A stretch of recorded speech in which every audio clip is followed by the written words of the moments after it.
Hadwin s'interroge au sujet de l'avenir des monnaies. D'abord de la monnaie des BRICS et d'autre part de la monnaie dans la zone occidentale, on va dire, qui, semble-t-il, devrait basculer vers de la monnaie totalement numérique. En tout cas, c'est ce que semblent souhaiter les dirigeants. Alors, je vais faire 2 tirages sur chacune de ces 2 monnaies. Commençons par la monnaie des BRICS.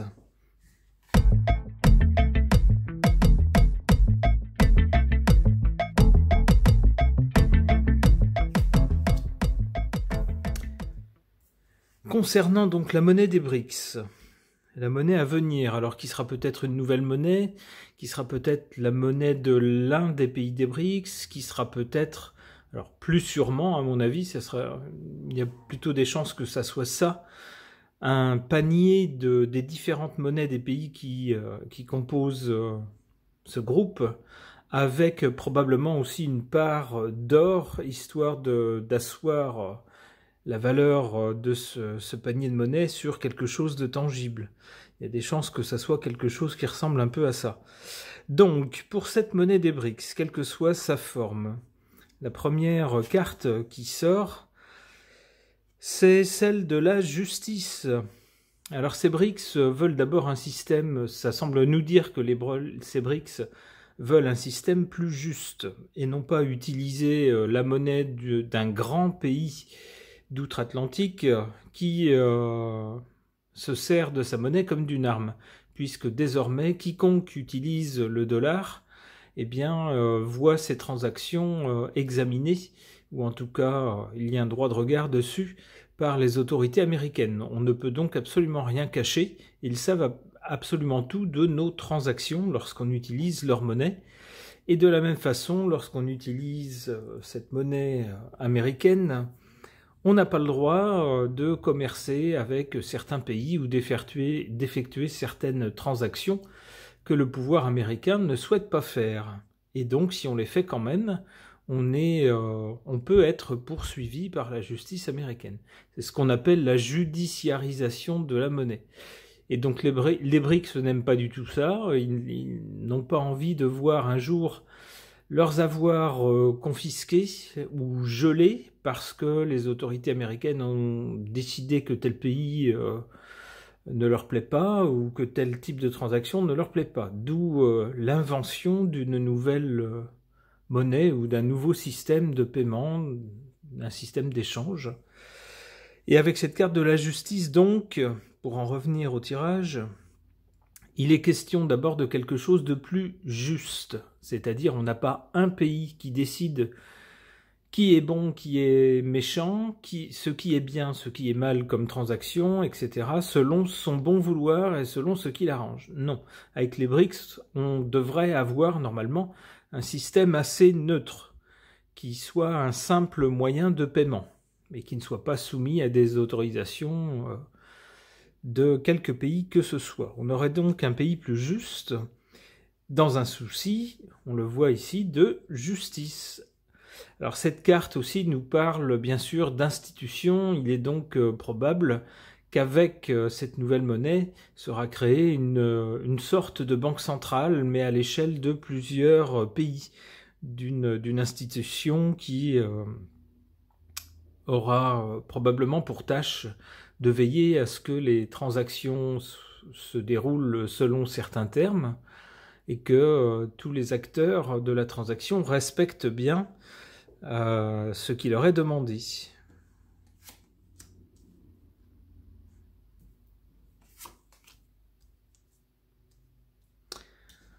Alors ici, du côté du passé ou de la cause, on a la tempérance.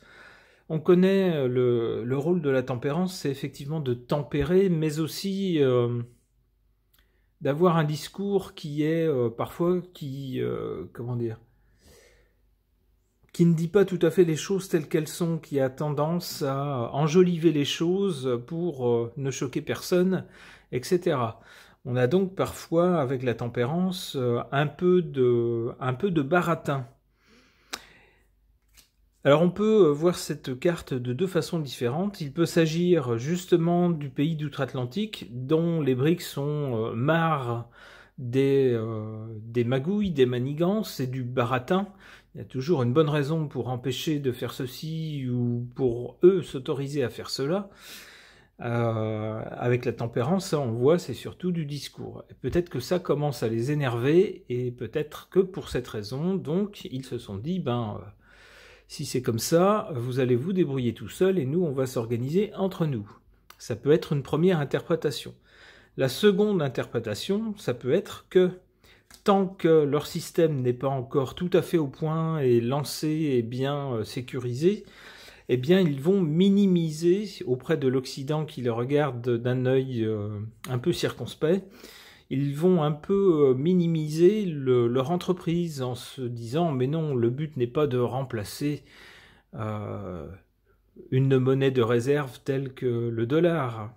Le but n'est pas de les remplacer dans toutes les transactions, mais seulement dans des transactions locales d'un pays à l'autre, entre pays voisins, et d'avoir un système qui puisse quand même garantir les transactions pour le cas où l'un des deux pays connaîtrait de gros soucis économiques qui feraient chuter sa monnaie.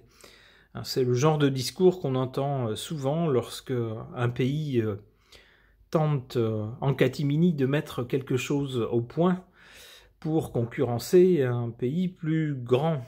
Bien sûr, il s'agit d'endormir l'adversaire avec des discours lénifiants. Donc ça peut être ça ici aussi. Pour l'avenir concernant cette monnaie des BRICS, on a ici le jugement. On a donc quelque chose qui à un moment va se passer. Quoi? C'est ce qu'on verra avec les cartes qui vont venir par-dessus.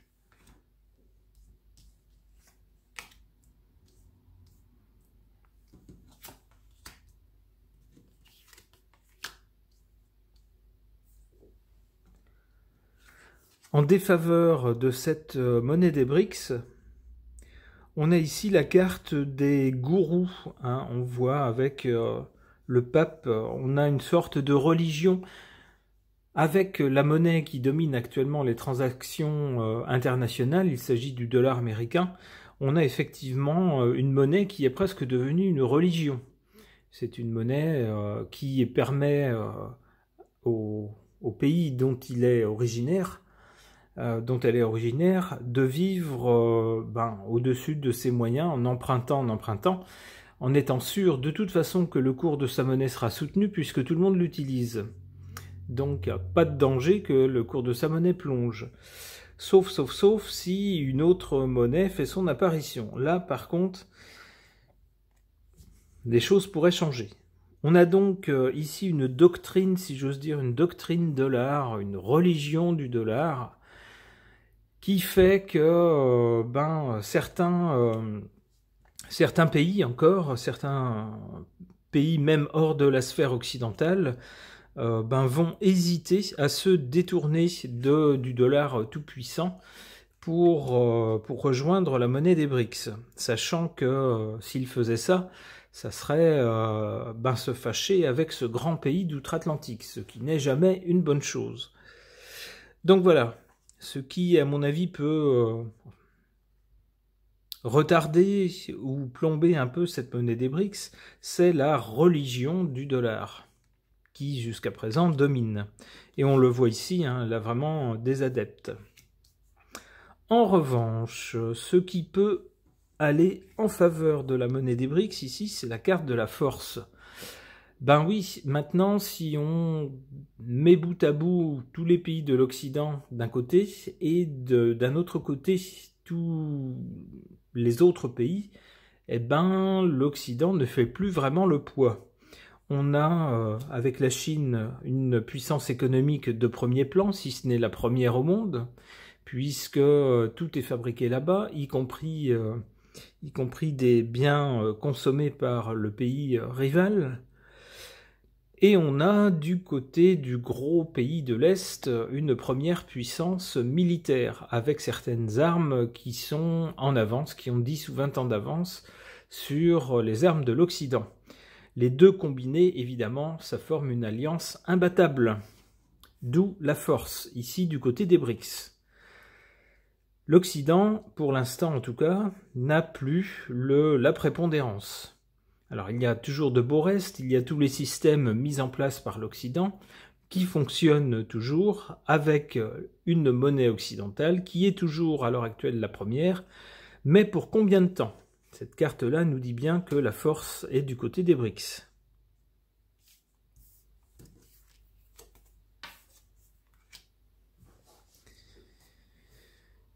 À l'avenir, donc pour cette monnaie des BRICS, à l'avenir, on voit avec le jugement que quelque chose, à un moment donné, une sorte de sentence va tomber.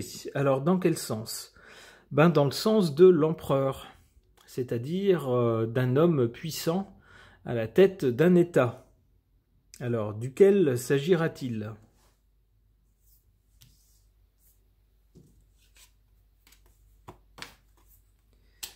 Bon, eh bien, la sentence, ça sera qu'un homme puissant à la tête d'un État, eh bien, tout d'un coup, le sol va se dérober sous ses pieds. Son mandat va se terminer. Alors, on ne sait toujours pas qui c'est. S'il s'agira de la grande puissance occidentale, on pourrait l'appeler comme ça pour ne pas dire son nom, ou s'il s'agira d'un pays des BRICS.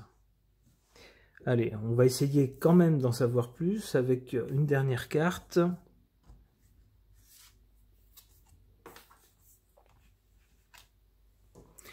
Alors, après cette chute, ici, d'un dirigeant de pays, on voit ici que les autres pays se concertent, tentent de prendre une décision. Ils auront un choix à faire. Alors ça me laisse penser, ce scénario-là me laisse penser que du côté de l'Occident, il pourrait se passer quelque chose. Peut-être, alors j'allais dire le décès c'est peut-être un peu fort, c'est peut-être un peu macabre, mais des événements qui pourraient faire qu'un chef d'État ne serait plus apte à gouverner ou serait empêché de gouverner, ce qui serait le sens aussi de cette carte-là. Du coup, ça couperait complètement les pattes de l'Occident, si j'ose dire, et ça laisserait tous les pays, alors les pays des BRICS bien sûr, mais aussi les autres pays de l'Occident, se dire, qu'est-ce qu'on va faire maintenant? Comment est-ce qu'on s'organise? Et du coup, ça serait une opportunité qui sera offerte sur un plateau aux BRICS de mettre en place leur monnaie. L'avenir nous dira s'il s'agit de cela.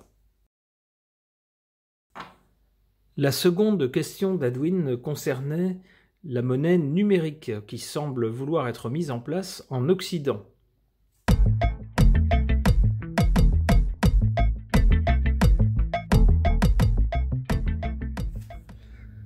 Avec la roue de la fortune, on voit bien que du côté de l'Occident, des monnaies occidentales, il y a un changement. C'est la carte centrale qui représente donc dans la ligne du temps le présent.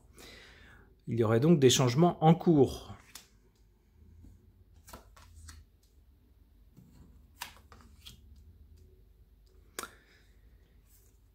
Alors, ces changements en cours maintenant résultent d'une décision. On voit ici le jugement.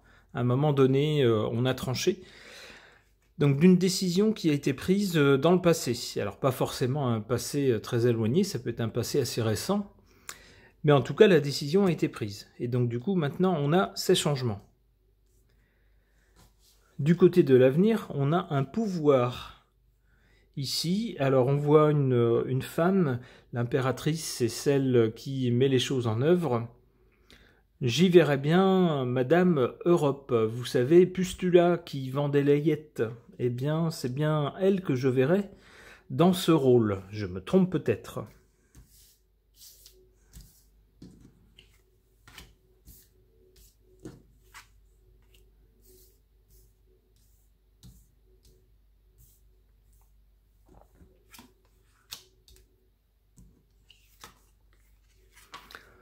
En défaveur de cette monnaie numérique qu'on tente de mettre en œuvre, qu'on tente de mettre en place, on a ici en défaveur la carte du mat. On nous dit que c'est une folie, que c'est un truc complètement débile qui, comment dire, qui risque de nous mener dans le mur ou à la ruine. Mais en tout cas, c'est quelque chose d'insensé. C'est ce qu'on nous dit avec le maths. Les gens qui, soit qui ont théorisé, ou soit qui ont la charge de mettre ça en place, qui sont ici personnalisés par cette carte, on nous dit qu'ils sont en fait comme les fous, quoi. Ils sont enfermés dans leur monde idéologique, hein. Ils ne voient pas le monde tel qu'il est, mais ils sont dans leur petit monde, dans leur tête, qui n'a rien à voir avec la réalité. Et donc ce qu'ils tentent de mettre en place est un truc insensé. Malheureusement pour eux, ces gens-là, nous dit-on, ici, eh bien, ce sont eux qui ont le pouvoir, ce sont eux qui ont les manettes. Avec la force, on voit que c'est... Ils sont capables de plier, on va dire, de tordre la réalité à leur désir, à leur conception. Ils ont la force de leur côté. Bon, alors, qu'est-ce qui risque de se passer ? Oh, ah je serais Pustula, je penserais peut-être à passer le flambeau avant qu'un événement fâcheux n'arrive, parce que cette carte-là nous dit bien que quelque chose sera arrêté net. Stop, fini, on n'en parle plus. Bon. Alors ce sera peut-être Pustula d'ailleurs, à qui on montrera la porte de sortie, hein, tout en lui retirant sa clé, hein, en lui disant maintenant c'est fini. Bon.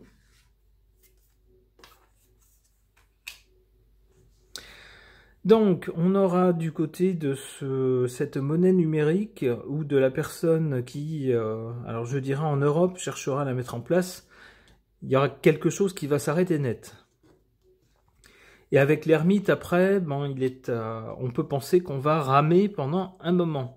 L'ermite est isolé. Il y a toujours une question aussi de temps avec l'ermite. Alors il se pourrait aussi, j'ai fait cette interprétation-là parce que c'est celle qui m'est venue en voyant ces cartes, il se pourrait aussi qu'à un moment donné, justement, notre Pustula décide de faire un changement brutal, c'est-à-dire du jour au lendemain, attention, au 15, tout l'argent liquide, on va dire, ne pourra plus être utilisé, il faudra passer au numérique exclusivement. Ça pourrait être aussi le sens de cette carte, de dire à un moment donné, paf, quelque chose s'arrête de façon complètement brutale. Ça pourrait être justement le cash, la monnaie, l'argent liquide, comme on l'appelle, c'est-à-dire les pièces et les billets, pour lesquels on mettrait une deadline, on mettrait une date butoir à partir de laquelle on ne pourrait plus les utiliser. Ça pourrait être ça.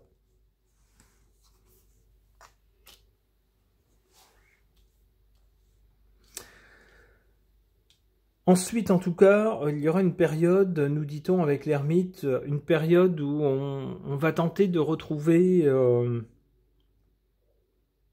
quelque chose d'authentique, quelque chose de sage. Mais avec l'ermite, ce n'est jamais la voie la plus facile, et c'est une voie longue, qui joue sur la durée. Alors, peut-être que justement le coup d'arrêt qui aura été mis à Pustula, et si c'est ce qui se produit, causera pendant un moment un peu de désorganisation, et pendant ce temps-là, on aura un petit peu peut-être du mal à retrouver nos marques. C'est possible. Suite à quoi, on aurait, avec la papesse, finalement des décisions, alors éloignées du maths ici, on aurait des décisions qui seraient finalement intelligentes, basées sur l'observation des choses, la compréhension des choses, des flux monétaires, etc., par des gens qui auraient le savoir. Donc ça, c'est une première interprétation. Si dans le futur, il s'agit à un moment donné de stopper net le cash et de dire à partir de maintenant, on passe au tout électronique, alors je ne sais pas pourquoi, mais j'ai pas l'impression que ça sera... c'est vers ça qu'on va, mais je peux me tromper. En tout cas, si c'était ça, on aurait une période ici avec l'ermite où ce sera compliqué. où on aura un peu du mal à s'adapter à tout ça. Il y a des choses qu'on ne pourra plus faire comme on avait l'habitude de les faire, donc il faudra inventer de nouveaux systèmes, etc. Donc on risque d'avoir une période de flottement. Et au final, avec la papesse, peut-être qu'au bout du bout, on s'apercevra qu'il y avait des choses qu'on nous avait cachées dans ce passage au numérique. Hein, des choses que des gens savaient, qui nous ont soigneusement été cachées et que, au fil du temps, on apprendra. Bon, l'avenir nous le dira.